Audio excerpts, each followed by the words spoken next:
ସ୍ଥାନୀୟ Gopabandhu town hall ଠାରେ ବିଶ୍ୱ ମଗ୍ଜି ଦିବସ ପାଳିତ। ଢେଙ୍କାନାଳ ସହରସ୍ଥ ସ୍ଥାନୀୟ ଗୋପବନ୍ଧୁ ଟାଉନ ହଲ୍ ଠାରେ ବିଶ୍ୱ ମଗ୍ଜି ଦିବସ ମଙ୍ଗଳବାର ସନ୍ଧ୍ୟା 6ଟାରେ ପାଳିତ ହୋଇଯାଇଛି। ଏହା ସହିତ ମଗ୍ଜି ମହୋତ୍ସବ ମଧ୍ୟ ପାଳନ କରାଯାଇଥିଲା। ଏହି କାର୍ଯ୍ୟକ୍ରମକୁ ଢେଙ୍କାନାଳ ଜିଲ୍ଲା ମିଠା ଦୋକାନୀ ସଂଘ ପକ୍ଷରୁ ଆୟୋଜନ କରିଥିଲା ବେଳେ ମୁଖ୍ୟ ଅତିଥି ଭାବେ ଖାଦ୍ୟ ଯୋଗାଣ ଖାଉଟି କଲ୍ୟାଣ ମନ୍ତ୍ରୀ ଯୋଗଦେଇ ପ୍ରଦୀପ ପ୍ରଜ୍ୱଳନ ପୂର୍ବକ ଆନୁଷ୍ଠାନିକ ଭାବେ ଏହି କାର୍ଯ୍ୟକ୍ରମକୁ ଆରମ୍ଭ କରିଥିଲେ। ଏହି କାର୍ଯ୍ୟକ୍ରମରେ ଅନ୍ୟାନ୍ୟ ଅତିଥିମାନେ ମଧ୍ୟ ମଞ୍ଚାସୀନ ହୋଇ ମଗ୍ଜିର ପ୍ରଶଂସା କରିଥିଲେ। 2023 ମସିହାରେ ମଗ୍ଜି ଜିଆଇ ଟ୍ୟାଗ ପାଇବା ପରେ ଢେଙ୍କାନାଳବାସୀଙ୍କୁ ଅର୍ଥାତ୍ ଢେଙ୍କାନାଳକୁ ଆଉ ପାଦେ ଆଗକୁ ନେଇଯାଇଛି। ଏହାକୁ ମନେ ପକାଇବା ପାଇଁ ଢେଙ୍କାନାଳ ଜିଲ୍ଲା ମିଠା ଦୋକାନୀ ସଂଘ ପକ୍ଷରୁ ଏଭଳି କାର୍ଯ୍ୟକ୍ରମ ଆରମ୍ଭ କରାଯାଇଛି। ଢେଙ୍କାନାଳରୁ ମହେଶ୍ୱର ସାହୁଙ୍କ ରିପୋର୍ଟ, ଦୁର୍ଗା ନ୍ୟୁଜ୍ 24 ଓଡ଼ିଆ। ଆଜି ଢେଙ୍କାନାଳବାସୀଙ୍କ ପାଇଁ ଗୋଟେ ଖୁସିର ଦିନ। ଆଜି ମଗ୍ଜି ଦିବସ ହିସାବରେ ଢେଙ୍କାନାଳବାସୀ ହିସାବରେ ଆମେ ପାଳନ କରୁଛେ। ମୋତେ ଏ ଉତ୍ସବକୁ ଡାକିଥିବାରୁ ମୁଁ ସମସ୍ତଙ୍କୁ ଧନ୍ୟବାଦ ଜଣାଉଛି।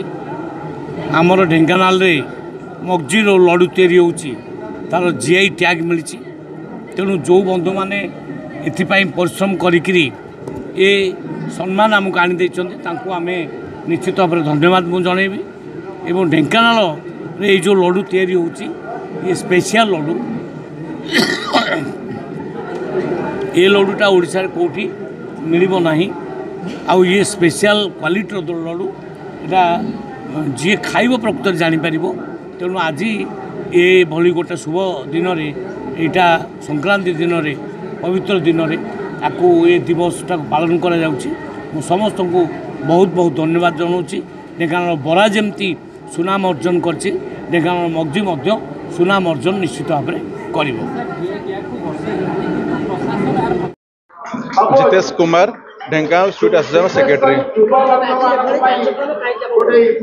आमर आज आज्ञा जीआई टैग मग्जीर वर्षे पूर्ति आम विश्व मग्जी दिवस रूपे जनवरी 14 को स्थिर कलु। आज आम जीआई टैग मग्जी को पालन कलु। आगामी लक्ष्य अच्छी केमती आम तार प्रचार प्रसार अधिक करूँ, देश बाहर मग्जी केमती बिक्री हम ता विषय प्रयास कर चलु। आगे ढेंकानाल जिले में भी बहुत चाहिदा मग्जीर बढ़ी, आग अपेक्षा बेपारी वाणिज्य भल हो। मु बलराम साहू, मंदार गवंदिया ढेंकानाल। मो मंदार दुकान प्राय 100 वर्ष तल दुकान। बापा विश्वनाथ मग्जी करते, बापा रघुनाथ मग्जी करते, मग्जी चली रही। गला वर्ष जीआई टैग मार बहुत खुशी थी। तार ए वर्ष विश्व मान्यता पाइबा दिन धार्य कर बहुत आनंदित। यह बहु कठिन परिश्रम, जहाद्वारा बहुत भल अच्छी बढ़ी चाहिए। बाहर अर्डर भी आसूँ, बाहर लोग बहुत लोग जानते आम सम्मान गाँव पंचायत आम ढेंकानाल जिलार सम्मान गर्व बढ़ी, बहुत आनंदित।